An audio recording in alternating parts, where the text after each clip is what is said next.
Well, it is finally time to do all the fluid maintenance and some long-awaited, needed things on our Belarus tractor. So come along as we give this thing some long awaited fluid changes.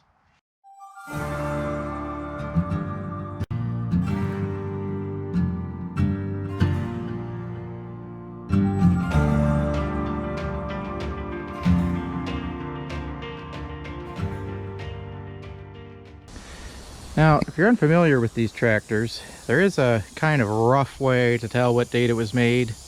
There are some parts stamped with the date, but the most obvious one is back here. If you have this light hookup cover, light and trailer, whatever, it'll have some info stamped into it. And so it has the stamping clock with the year in the middle, and of course then it's got a date here. So this says, I assume to be October 92, and this has a 93 in the middle, so it's 92, 93-ish. So there you go for this tractor. A little bit newer than I thought. I was thinking late 80s, but yeah, pretty good. We're doing the fluids. We got the oil draining there. While we're doing that, we're gonna do some grease and check some other things. Nice thing about these tractors is when you take off the oil fill cap, there's a screen in here to keep you from dumping stuff into the engine and for catching big particles that might get in there accidentally. And you can take that off and clean it. And we're gonna blow that out with compressed air. And we're gonna do the oil filter and some other things, and yeah, she should be ready to go. We did make some changes to this thing. We upgraded the battery cables just because the old ones were getting old, and since we're embarking on using this thing full time, we're going full bore on that. And we did end up upgrading the starter because the old one turned over so slow.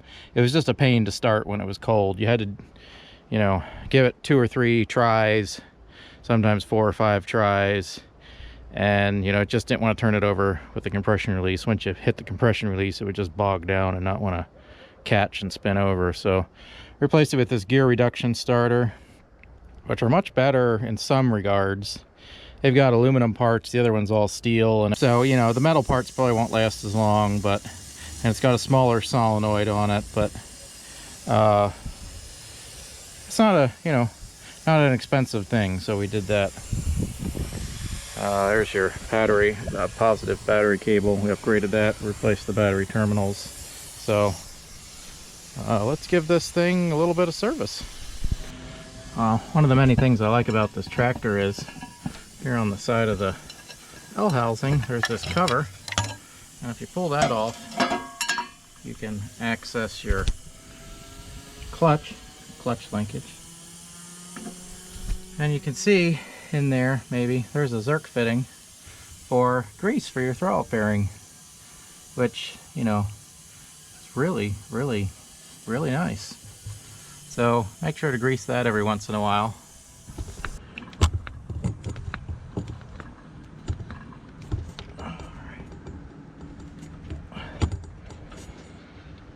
Okay. A little bit of grease on there.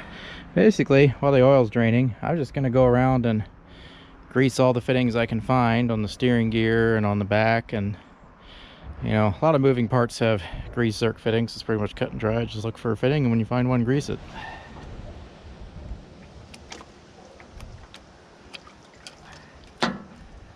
RTV on there. Excessive amount, the looks of it. Oh, that's a lot of RTV. My goodness. Grief, people. You don't need to do that. What is that? RTV. Not sure what that is.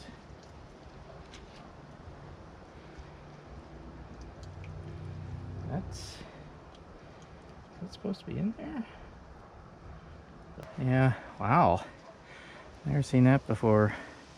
Just gobs and gobs of RTV. What is that? Paper towel? Is there supposed to be another filter in there I don't know anything about? I don't know. Weird. What is that? It wasn't like a filter, it was just mashed up in there. I don't know. There's our inner seal, which also has RTV on it. What did they do? My goodness. It's getting oil pressure, but I don't know if the oil was getting filtered. I'm not sure what's going on there. You can see it has blue RTV on it. Why would they do that? That's very odd. Well, we'll clean that RTV off of there. That's a mess.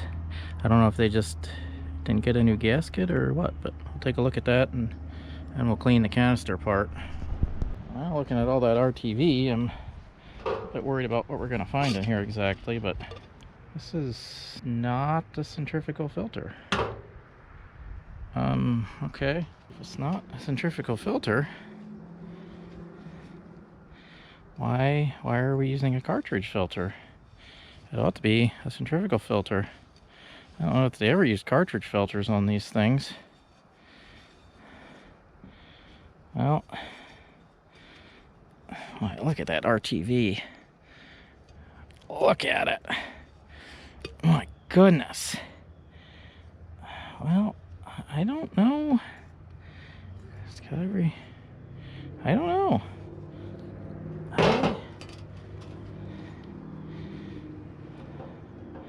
I mean,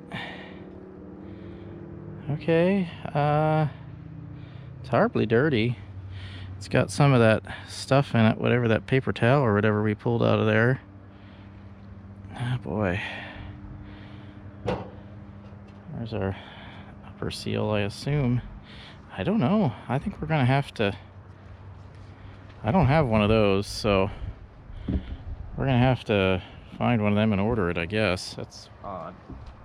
Well, I guess temporarily. We won't run the tractor, but we'll clean this up and find a cartridge filter for it, but we'll put this back on temporarily. Just look at all that RTV. My goodness. How many tubes did they use? I mean, the oil is black. It's, you know, diesel oil. I didn't see any metal particles or anything I drained from the pan, so I guess we're in good shape.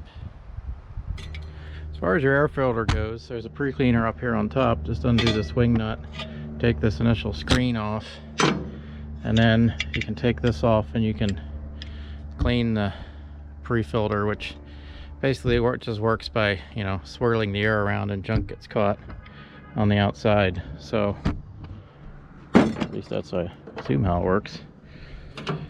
And then once you have that open, you can get to the oil bath section, which is this bowl down here. Take that off and pour the oil out. You'll see that collected junk down in there. That's what your oil bath has caught as the air comes down in and goes around this inner piece and comes back up again and goes into your engine all fresh and clean. So we'll clean that out. And oh, and there's also an element down here. I don't know, it looks like straw or something, but I don't know. That is really clean, so we're gonna leave that. Air comes down the middle here, comes through the oil bath and then up through the screen, which is really clean, so we don't have to worry about that. The oil bath is working quite well. So we'll clean all these oil bath parts and put that back. So the engine air breather, come on now. The engine air filter takes about 0.8 quarts. I think it's 0.84 quarts actually. We're gonna estimate that. So these things have a separate oil reservoir for the injection pump. You can see the check hole here. This is the check plug. There's a drain plug down here, and this up here is the breather and the fill. So you have to make sure the breather is clean, and you should replace this oil every time you change your engine oil. It's the same oil, but can get contaminated with diesel, and you should check it frequently. But we're going to replace it since we're replacing the engine oil. Oh yeah, so there's lots of diesel in there. See how it's so runny? That's way, way, way over full. Yeah, we're gonna fix that. Take the drain plug out here. Well, there actually is a little bit of oil in there, but not very much. When you're draining and filling this thing, you gotta wait for all the internals to drain, the centrifugal part, all that stuff. Even when you're filling it, there's like a 60-second equalization period. You don't want to fill it and say, oh, I'm full, and cap it off, because you might be over full. Gotta take time to work its way, or under full. You gotta take it, it's gonna take its time to work through the system and the pump here. I'm guessing this thing hasn't been checked in a while. It sat for a while before we got it. Run just occasionally, but I make sure the breather's clean and it doesn't have too much gunk wedged up in there or anything. There's breather holes here on each side, as you can see, and we're gonna make sure they're free. All you have to do is take a probe and make sure you can see it on the inside there as you make sure they're both cleaned out. You can flush this out with diesel or oil or something, make sure there's no crud build up in there, which I think we're good. You definitely don't want anything clogging those ports. We'll clean off the cap and make sure she's all, well, relatively clean for our purposes. These things will tend to fill with diesel. It's not unusual. That's one of the reasons you gotta check it very often. I think the spec that you're supposed to check it is like every day before you start work, basically. It's a known thing, but clearly this one wasn't checked that often. So this takes about, I think, 1/4 of a quart maybe. Basically you fill it till it comes out the check hole with that equalization period. Should mention before you take this breather out, this was relatively clean because we had sprayed it down, pressure washed it, but clean around the breather before you take it out because you don't want that stuff falling down in the injection pump, obviously.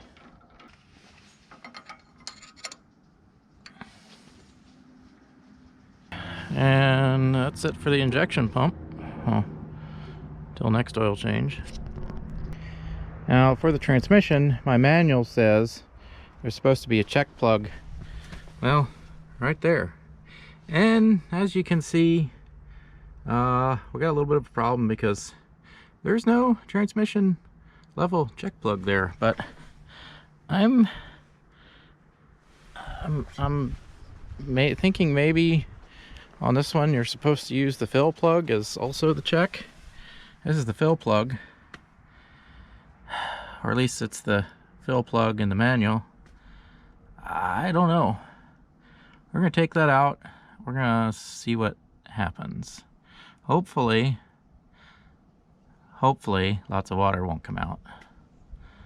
Cross your fingers. Well, it looks like this plug is 33 millimeters. Or something equivalent in SAE, but that's what I got, so. All right, please no water. Please, please, please, please don't let there be water.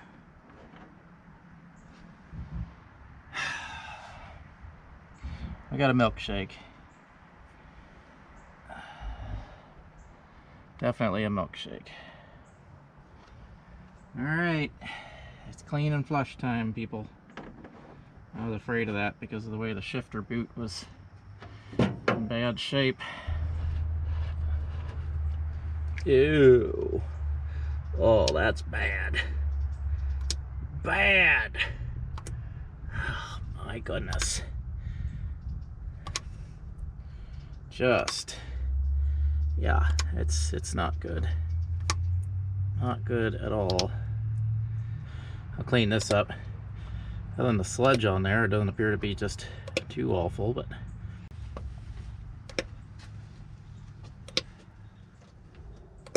gotta figure out how to flush this without too much work. I really don't want to take the top of the transmission off, but I might have to. Oh, forgot to mention, replace the belt because, well, you know, it had some issues, but there's a lot of adjustment on this thing. I think it's supposed to be like a 50-inch belt. I don't know. I put on something I had laying around, which is a little too big, but it fits because the adjustment is so wide on this thing, which is another feature I like. So, you know, we'll run that belt because it works. So I pulled the seat off because we got to pull that plate off to check the hydraulic filter, because that has to come up. And also I want to take this off for a second reason, because the PTO shaft is broken back here. It's supposed to be welded on there, so we're going to take that apart and re-weld that while we have that access cover exposed. So I just zip that off and move on to the next thing. All right, the seat is off. As you can see, here's the PTO rotation shaft that's supposed to be welded to that, but right now, you know, it just flops around in there. And now we can get to the hydraulic filter and the fill plug, which I loosened. When you this cap has a breather, which also needs cleaned. If you see there's junk down in there, that needs to be cleaned out, and we'll take a look down inside that tank. But right now we can get to this filter.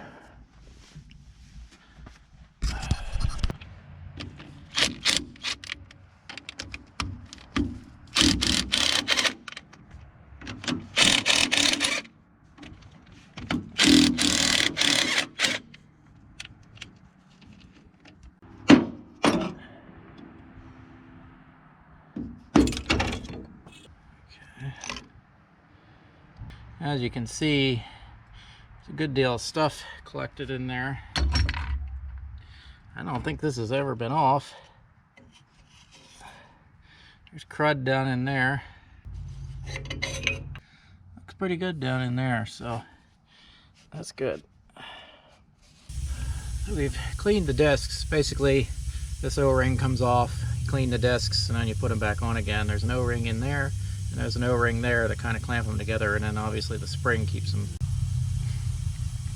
Anyway, 2 O-rings, one on each end, which I did replace because they were getting brittle with age. So you can stick this, and the O-rings kind of hold them in too, so they don't fall apart. Put that in, and then we put the spring in, it'll compress it. The spring goes in, and then, in case you're wondering, this is the overpressure check ball.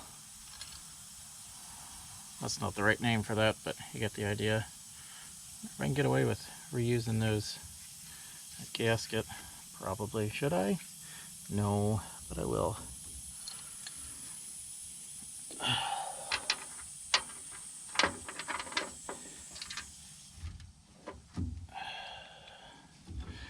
Oh, alright, fine. I'll put just a dab of RTV on it. The gasket's pretty well still adhered to this. I'm just going to reuse it. Alright.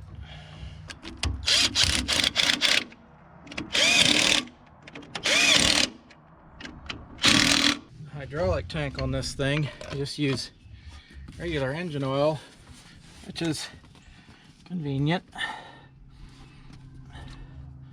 Especially because we got a leaky cylinder and hydraulic fluid's expensive, you know. Cleaned out the breather. That's just kind of like a giant snap ring kind of thing. You pull that out and you can clean in there. I'll put that back on. That'll do it for the hydraulics. We've got to fix this. Do it tomorrow. It's getting kind of dark. And that should be fairly easy. It looks like we can just pop these pins out, take this off, and pop this pin out, take this off, and weld the two together, or re-weld them. And then we should have a properly working PTO lever. So we've kind of repaired our shifter boot.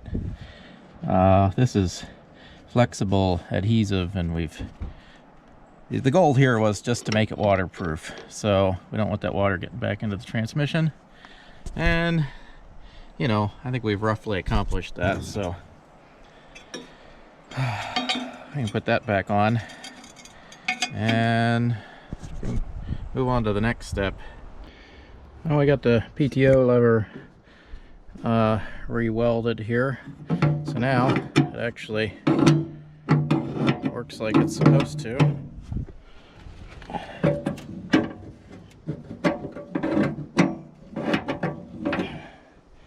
Alright, I think we can button this back up on again and put the seat on.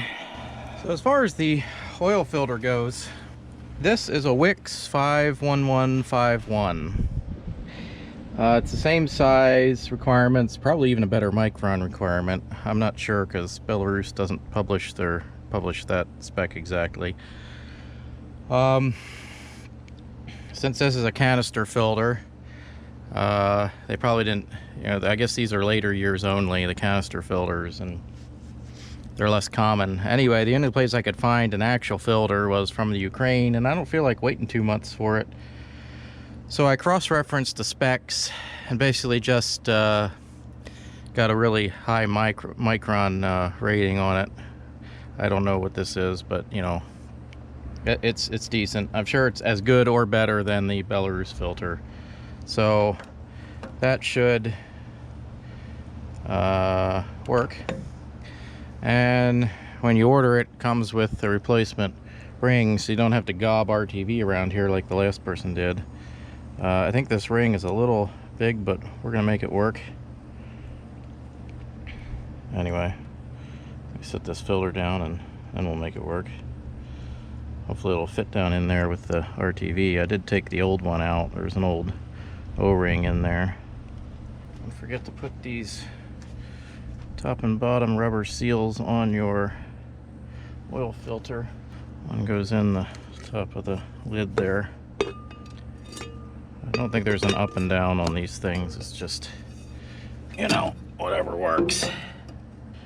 It is, it's spring loaded, so you have a little bit of leeway in filter size because that spring will make up for a little bit, but this filter is pretty much an exact match.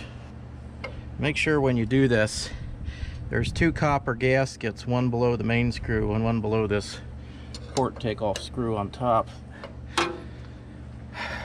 or opening screw. I don't know what the thing on top is called.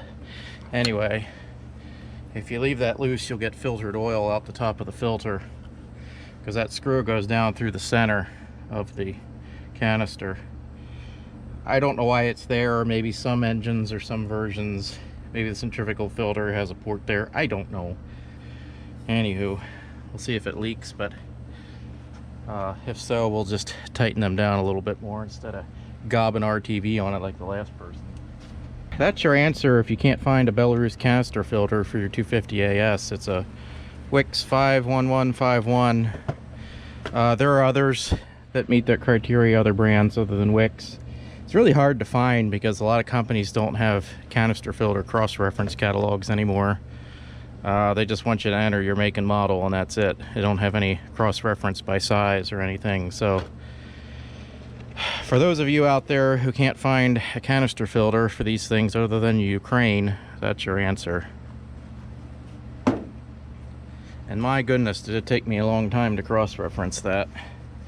So, you know, because you want to make sure it works without ordering the wrong thing. I could have ordered a bunch of different filters and seen which one worked, but yeah.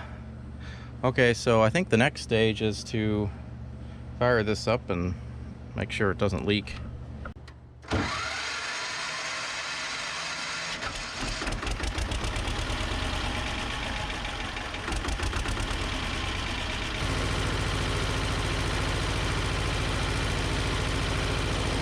No leaks, that's good. All right, we got good oil pressure and everything, fired right up. Boy, oil's still really clean even after being run. Okay, that's a good sign. I mean, that's pretty clean. Also, I'd like to note, I think there was a heavier, very, very heavy diesel oil in it, which Belarus actually doesn't recommend, because we were getting like 75 psi oil pressure before, and now we're getting about 50, which is good. I don't actually like high oil pressure. Some people think the higher the oil pressure, the better it is, but the problem is, after a certain point, it's just excess pressure, and it'll start to blow out seals and things. You really don't need, I mean, really more volume is better than more pressure. More pressure is just resistance in the system, whereas volume is actually more liquid. So pressure doesn't really gain you anything over a certain, as long as you have your base pressure to put that oil film between your bearings and rods and that kind of thing. It really is kind of meaningless. That's why most oil pumps have a pressure bypass. Over a certain pressure, it kicks the excess back into the pan. Maybe this doesn't have a bypass, I don't know, but at any rate, everything is where I'd like to see it in the engine.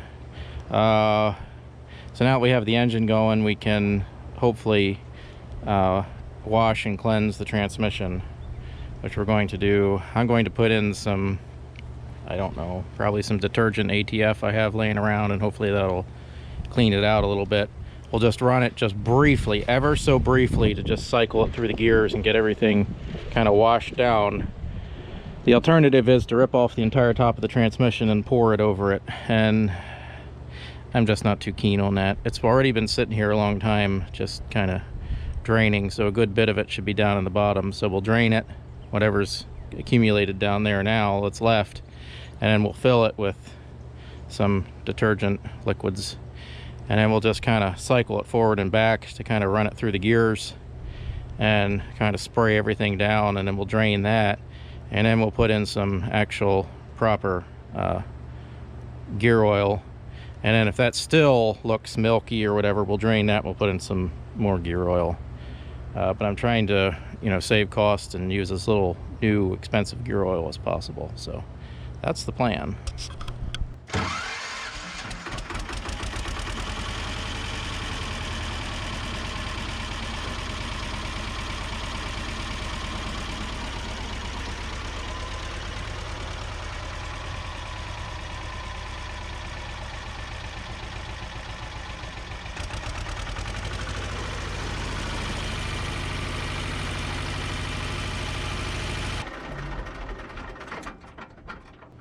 Now we'll drain that fluid out of the trans and put in some actual hydraulic or gear oil.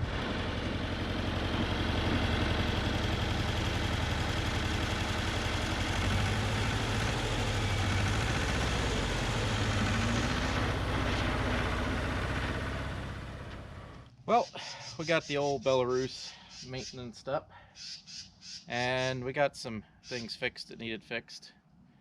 There's only a few things that maybe in the long run we'll take a look at, and the PTO cylinder in the back still leaks, and you know, she's got a dent in the hood.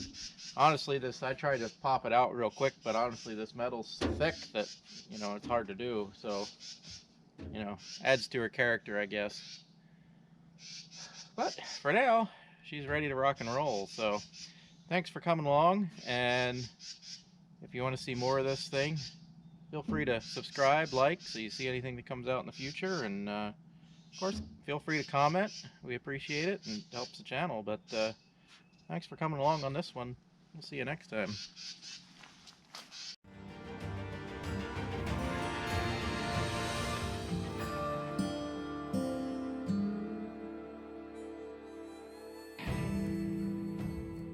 Bird's laughing at me.